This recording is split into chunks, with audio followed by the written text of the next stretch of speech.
So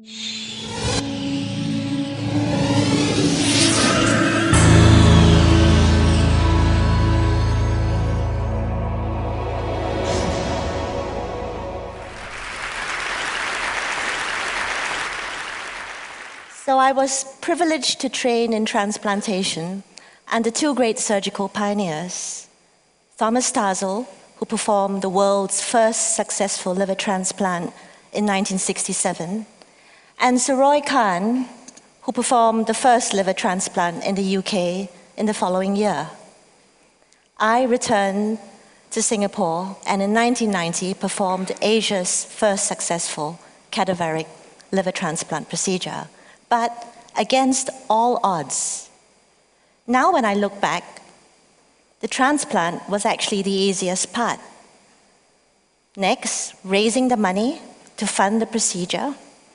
But perhaps the most challenging part was to convince the regulators, a matter which was debated in the parliament, that a young female surgeon be allowed the opportunity to pioneer for her country.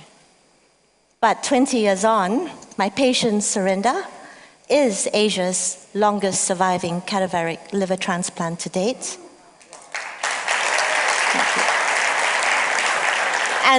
And perhaps more important, I am the proud godmother to her 14-year-old son. But not all patients on the transplant waitlist are so fortunate. The truth is, there are just simply not enough donor organs to go around. As the demand for donor organs continues to rise, in large part due to the aging population, the supply has remained relatively constant. In the United States alone, 100,000 men, women, and children are on the waiting list for donor organs, and more than a dozen die each day because of a lack of donor organs.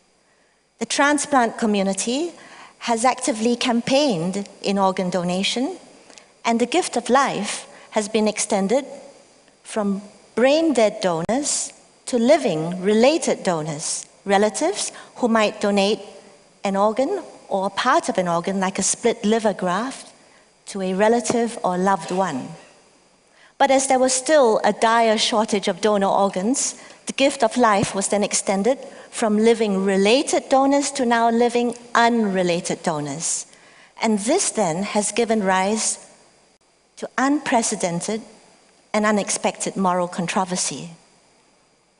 How can one distinguish a donation that is voluntary and altruistic from one that is forced or coerced from, for example, a submissive spouse, an in-law, a servant, a slave, an employee? Where and how can we draw the line? In my part of the world, too many people live below poverty line.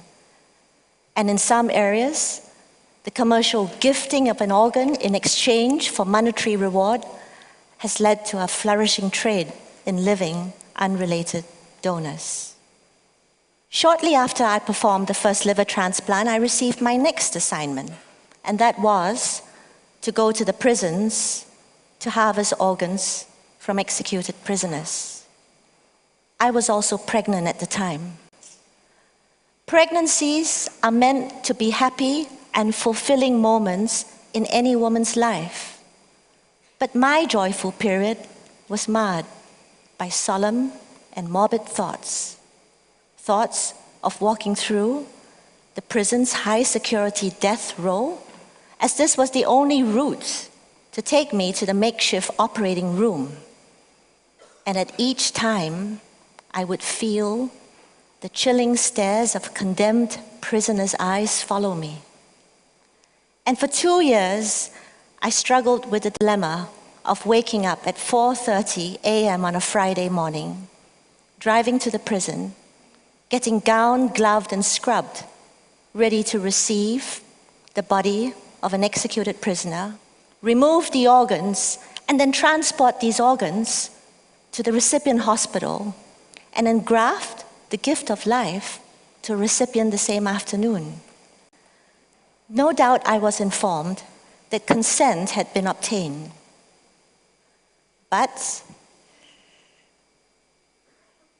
in my life, the one fulfilling skill that I had was now invoking feelings of conflict. Conflict ranging from extreme sorrow and doubt at dawn to celebratory joy at engrafting the gift of life at dusk. In my team, the lives of one or two of my colleagues were tainted by this experience. Some others may have been sublimated, but really none of us remained the same. I was troubled that the retrieval of organs from executed prisoners was at least as morally controversial as the harvesting of stem cells from human embryos. And in my mind, I realized as a surgical pioneer that the purpose of my position of influence was surely to speak up for those who have no influence. It made me wonder if there could be a better way, a way to circumvent death and yet deliver the gift of life that might exponentially impact millions of patients worldwide. Now, just about that time, the practice of surgery evolved from big to small, from wide open incisions to keyhole procedures, tiny incisions. And in transplantation, concepts shifted from whole organs to cells. In 1988, at the University of Minnesota, I participated in a small series of whole organ pancreas transplants. I witnessed the technical difficulty, and this inspired in my mind a shift from transplanting whole organs to perhaps transplanting cells.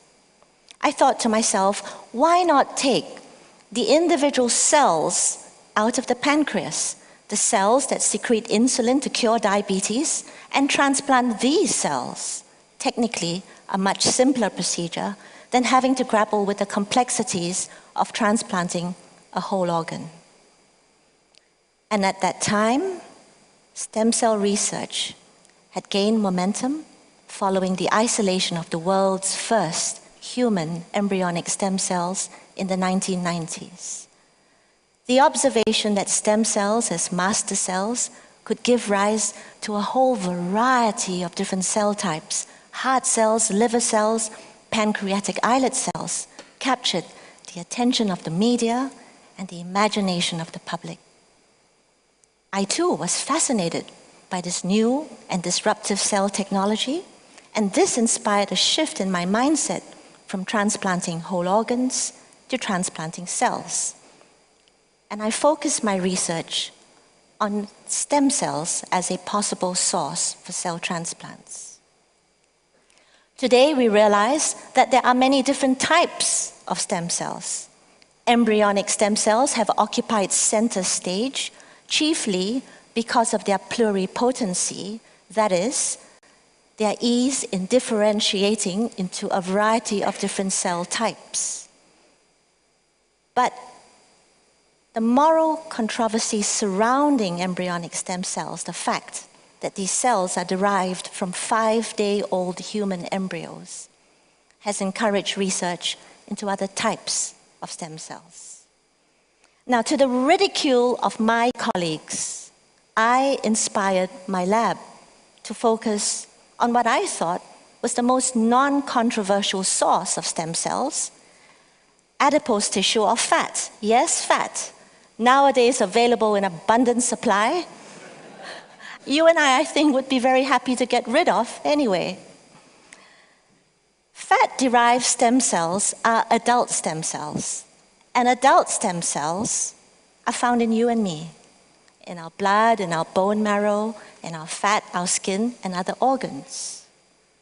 And as it turns out, fat is one of the best sources of adult stem cells. But adult stem cells are not embryonic stem cells.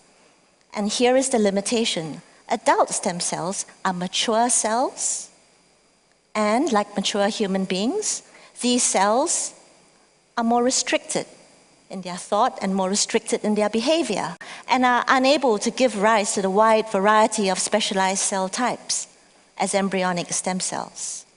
But in 2007, two remarkable individuals, Shinya Yamanaka of Japan and Jamie Thompson of the United States, made an astounding discovery. They discovered that adult cells taken from you and me could be reprogrammed back into embryonic-like cells, which they termed iPS cells, or induced pluripotent stem cells. And so guess what? Scientists around the world and in the labs are racing to convert aging adult cells from you and me. They are racing to reprogram these cells back into more youthful iPS cells. And in our lab, we are focused on taking fat and reprogramming mounds of fat into fountains of youthful cells, cells that we may use to then form other more specialized cells, which one day may be used as cell transplants. If this research is successful, it may then reduce the need to research and sacrifice human embryos. Indeed, there is a lot of hype, but also hope that the promise of stem cells will one day provide cures for a whole range of conditions: heart disease, stroke, diabetes, spinal cord injury, muscular dystrophy, retinal eye diseases. Are any of these conditions relevant personally to you? In May 2006, something horrible happened to me. I was about to start a robotic operation, but stepping out of the elevator into the bright and glaring lights of the operating room, I realized that my left visual field was fast collapsing into darkness. Earlier that week, I had taken a rather hard knock during late spring skiing. Yes, I fell. And I started to see floaters and stars, which I casually dismissed to too much high-altitude sun exposure. What happened to me might have been catastrophic, if not for the fact that I was within reach of good surgical access and I had my vision restored, but not before a prolonged period of convalescence, 3 months in a head-down position. This experience taught me to empathize more with my patients, and especially those with retinal diseases. 37 million people worldwide are blind, and 127 million more suffer from impaired vision. Stem cell-derived retinal transplants, now in a research phase, may one day restore vision or part vision to millions of patients with retinal diseases worldwide. Indeed, we live in both challenging as well as exciting times. As the world population ages, scientists are racing to discover new ways to enhance the power of the body to heal itself through stem cells. It is a fact that when our organs or tissues are injured, our bone marrow releases stem cells into our circulation.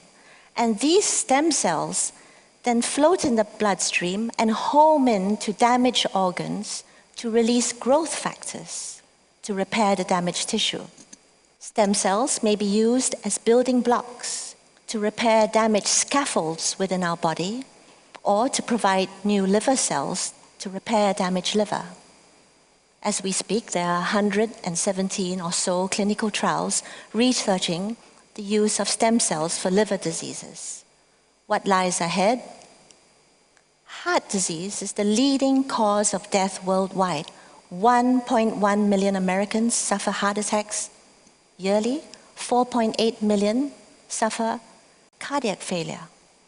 Stem cells may be used to deliver growth factors, to repair damaged heart muscle, or be differentiated into heart muscle cells to restore heart function. There are 170 clinical trials investigating the role of stem cells in heart disease. While still in a research phase, Stem cells may one day herald a quantum leap in the field of cardiology. Stem cells provide hope for new beginnings. Small, incremental steps, cells rather than organs, repair rather than replacement. Stem cell therapies may one day reduce the need for donor organs. Powerful new technologies always present enigmas. As we speak, the world's first human embryonic stem cell trial for spinal cord injury is currently underway following the US FDA approval. And in the UK, neural stem cells to treat stroke are being investigated in a phase 1 trial. The research success that we celebrate today has been made possible by the curiosity and contribution and commitment of individual scientists and medical pioneers. Each one has his story. My story has been about my journey from organs to cells, a journey through controversy inspired by hope. Hope that as we age, you and I may one day celebrate longevity with an improved quality of life. Thank you.